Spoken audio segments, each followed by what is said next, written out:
రాయలసీమలో కంటికి రెప్పగా సాకిన పంటను అరటి రైతు ట్రాక్టర్తో దున్నేస్తున్న దుస్థితి మనకు కనిపిస్తోంది.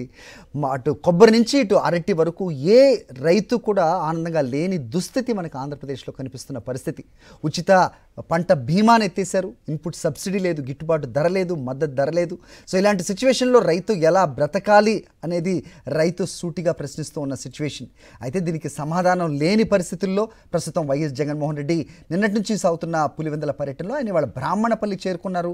అక్కడ అరటి పంటలను ఆయన పరిశీలిస్తారు, రైతులతో మాట్లాడి వారిని పరామర్శిస్తారు. మనకి బ్రాహ్మణపల్లి చేరుకున్న వైఎస్ జగన్మోహన్ రెడ్డి తాలూకు విజువల్స్ మనకు కనిపిస్తున్నాయి. ఆయన వాహనం ముందుకొస్తున్న లైవ్ విజువల్స్ మనం చూస్తున్నాం సాక్షి స్క్రీన్ మీద.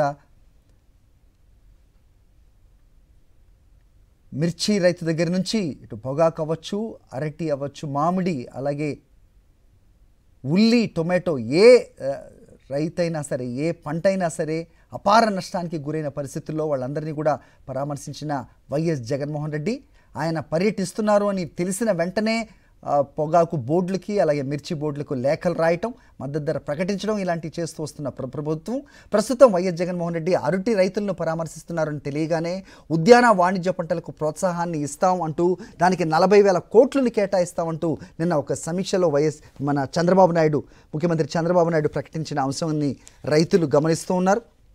సో వాళ్ళు ఎట్టి పరిస్థితుల్లో ఆయన మాటను నమ్మే సిచ్యువేషన్ లేదంటూ ఉదయం నుంచి కూడా రైతులు మాట్లాడుతున్న పరిస్థితి కూడా మనం చూస్తూ ఉన్నాం.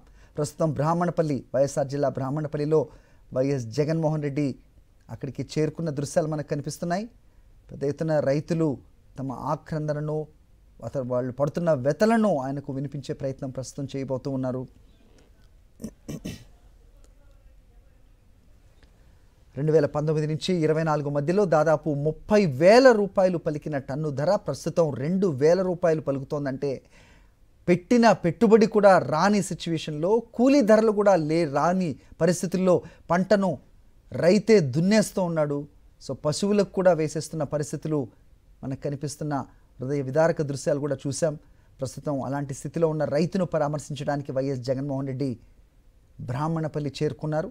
కుదేలవుతున్న అరటి రైతుల బెదలు అతను వినబోతూ ఉన్నారు. ఇక్కడి నుంచే ప్రస్తుతం ప్రభుత్వాన్ని డిమాండ్ చేయబోతున్నారు, ఖచ్చితంగా రైతులను ఆదుకోవాలంటూ. వస్తే అరటి ఒక్కటే కాదు, రాష్ట్రంలో దాదాపు ఏడాదిన్నరగా పంట ఏదైనా అన్నదాతకు మిగులుతుంది కన్నీరే. వరి, మొక్కజొన్న, పత్తి, మిర్చి, కంది, టొమాటో, కొబ్బరి, వేరుశనగ, మామిడి, ఉల్లి, సజ్జాయి, అలా పంట ఏదైనా సరే రైతుల పరిస్థితి అగమ్య గోచరంగా మారిన సిచ్యువేషన్, దయనీయమైన పరిస్థితి ఆంధ్రప్రదేశ్లో మనకు కనిపిస్తోంది. వైఎస్ జగన్మోహన్ రెడ్డి అడుగు బయట పెడితే కానీ, రైతుల్ని పరామర్శిస్తే కానీ, ప్రభుత్వాన్ని ప్రశ్నిస్తే కానీ వాళ్ళలో కదలిక లేని సిచ్యువేషన్ అనేక సందర్భాల్లో ఈ 17 నెలలుగా మనం చూస్తూ ఉన్నాం. అదే రీతిన ప్రస్తుతం అరటి రైతు పడుతున్న ఆక్రందనను వినేందుకు ఆయన వచ్చారు. నిన్నటి నుంచి సాగుతున్న పులివెందుల పర్యటనలో ఆయన బ్రాహ్మణపల్లి చేరుకున్నారు. ప్రస్తుతం కుదేలవుతున్న అరటి రైతు పరిస్థితిని అడిగి తెలుసుకుంటారు.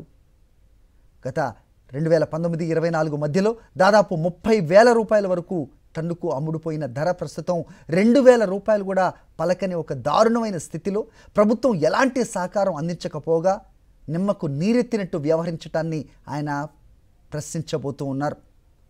వైఎస్ జగన్మోహన్ రెడ్డి ఇవాళ పర్యటన ఉందని తెలుసుకున్న చంద్రబాబు నాయుడు ఉద్యాన రైతులకు సౌకర్యాలంటూ పూర్వోదయ నిధులతో వాళ్ళకి నిధులు సమకూరుస్తానంటూ నిన్న ఒక అనౌన్స్ చేశారు. అయితే రైతులు దాన్ని నమ్మే పరిస్థితిలో లేని సంఘటనలు మనకి ఆంధ్రప్రదేశ్లో కనిపిస్తోంది. వ్యవసాయం అంటే దండగా అని నమ్మిన చంద్రబాబు నాయుడు అదే రీతిగా ఆయన కార్యక్రమాలు కానీ అలాగే ఆయన ఆలోచన విధానం కానీ ఉన్న సిచ్యువేషన్లో సో రైతులలో ఒక స్వర్ణయుగాన్నే చూశారా అన్నట్టుగా సాగిన 2019 నుంచి 24 మధ్య సాగిన పాలన, సో రైతులకు అందిన గిట్టుబాటు ధర అవ్వచ్చు, ఉచిత బీమా సౌకర్యం అవ్వచ్చు, మద్దతు ధర అవ్వచ్చు, ఏదైనా సరే రైతుని రాజుగా నిలబెట్టింది.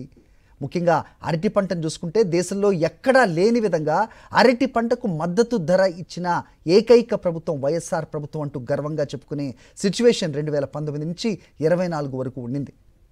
వేలల్లో ఉన్న దిగుబడి దాదాపు 3 లక్షల ఎకరాల వరకు పెరిగింది అంటే కనుక ప్రభుత్వం ఏ రకంగా అరటి పంటను ప్రోత్సహించింది, ఆ మాటకొస్తే వాణిజ్య పంటలను, ఉద్యాన పంటలను ఏ రకంగా ప్రోత్సహించింది అనేది చెప్పకనే చెబుతోంది.